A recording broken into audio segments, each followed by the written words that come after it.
didn't kill Roy Stewart, you did. No, Sarah, Genevieve said softly. It was you, remember? I would never do something like that. Her eyes darkened with pity and concern. This isn't funny, I said, my voice low and stiff, but I knew this wasn't some mean-spirited joke on her part. Her tone communicated nothing but compassion. It said that her heart was breaking for her friend and partner. I'm sorry, she said, but someday everyone's going to know what you did. A siren went off beyond the horizon, piercing and almost electronic in its pitch, relentless in its one-note anxiety. What's that noise? Genevieve said. I opened one eye to see the glowing digits of my clock radio, the source of the electronic wail, then raised my hand and squelched the alarm. It was late afternoon in Minneapolis. I'd been sleeping before my shift. Through the windows of my bedroom, the elms of northeast Minneapolis cast greenish shadows on the warped wooden floor. They were in the early leaf of spring. It was early May, that much was true.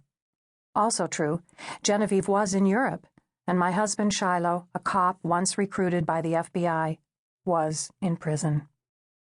All this is because of what happened last year in Blue Earth. You might have read about it if you follow the news, but you didn't read all of it. At the root of everything that happened in Blue Earth was a man named Roy Stewart, who'd raped and murdered Genevieve's daughter, Camarilla, and gotten off on a technicality. Months later, Shiloh had gone to Blue Earth intending to run down Stewart in a stolen truck, but Shiloh had found himself incapable of murder. It was Genevieve who, in a chance encounter, had stabbed Stewart in the neck and burned down the tiny shack he'd lived in.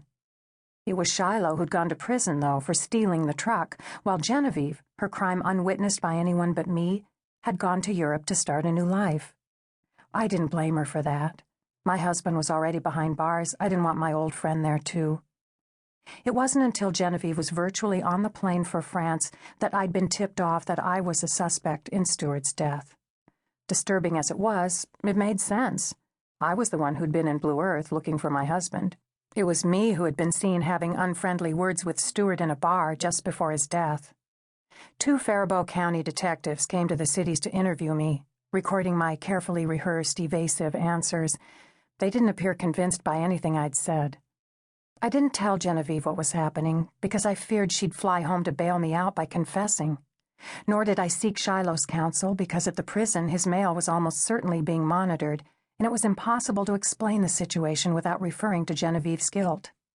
But a strange thing happened, or rather, didn't happen. 1 month passed, then 2. But I was never arrested, nor even questioned again. The investigation seemed to have stalled. Then the Star-Tribune ran its investigative piece. The suspect's death, the headline had read, with an extended subheadline below. Roy Stewart was suspected of killing a Hennepin County detective's daughter. 7 months later, he died in a suspicious late-night fire. A former MPD cop has confessed to planning his murder, but not to carrying it out. While the case is still technically open, the answers may have gone up in flames.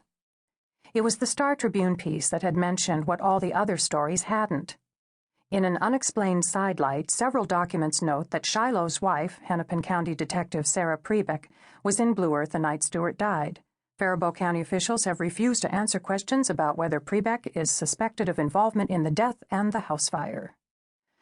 Just 2 sentences, but they acknowledged at last the rumor that had been circulating in Minneapolis's law enforcement community for months.